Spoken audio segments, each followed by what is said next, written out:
Hello everyone, good evening. এখন বাজে বিকেল 4:30 আর দিনটা হলো শুক্রবার। মানে এটা ছিল শুক্রবারের ভিডিও। তো এখন কিন্তু রেডি হয়ে নিচ্ছি, মেয়েকে নিয়ে যাব নাচের ক্লাসে। ওদিকে মেয়ে রেডি হয়ে গেছে, 5টা থেকে ক্লাস আছে।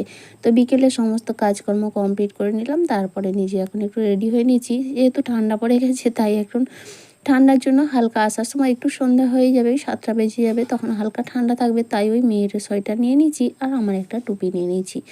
কারণ এই সময় ঠান্ডাটা লাগানোটা খুব খারাপ। যখন ঠান্ডা পড়ে যাবে তখন অতটা সমস্যা হবে না, কিন্তু এই যে ওয়েদার চেঞ্জের সময়, এই সময়টাই একটু অসুবিধা হয়ে যায়। তো যাই হোক, এখন কিন্তু রেডি হয়ে নিয়েছি, তাহলে যাওয়া যাবে এখন নাচের ক্লাসে। আর এখন হঠাৎ করেই মনে পড়লো আমার কানটা খালি। আসলে এই প্যাচ দেওয়া কানের না আমি বেশি দিন পরে থাকতে পারি না, কয়েকদিন পরেছিলাম, তারপর কানটা ব্যথা হয়ে গেছিলো, খুলে দিয়েছিলাম। তো মনেই ছিল না, ওই অবস্থাতে চলে যাচ্ছিলাম, তারপর আয়নাতে দেখতে মনে পড়লো, তাই কানেরটা বের করে পরে নিচ্ছি। তাহলে চলো, এখন রেডি হয়ে গেছি। এখন এই যে ব্যাগের মধ্যে জিনিসপত্রগুলো গুছিয়ে নিচ্ছি। জিনিসপত্র বলতে কিছুই না, মেয়ের ওই সোয়েটার আর একটা টুপি, জলের বোতল, লাইট, এই সমস্ত কিছু আর কি প্রয়োজনীয় জিনিস। তাহলে চলো এখন যাওয়া যাবে নাচের ক্লাসে। হাঁটতে হাঁটতে যাবো, মিনিট 5-7 লাগবে।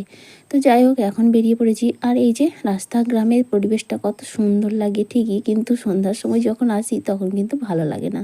শহরের রাস্তাঘাটে আলো, কিন্তু গ্রামের রাস্তাঘাট অন্ধকার হয়ে থাকে।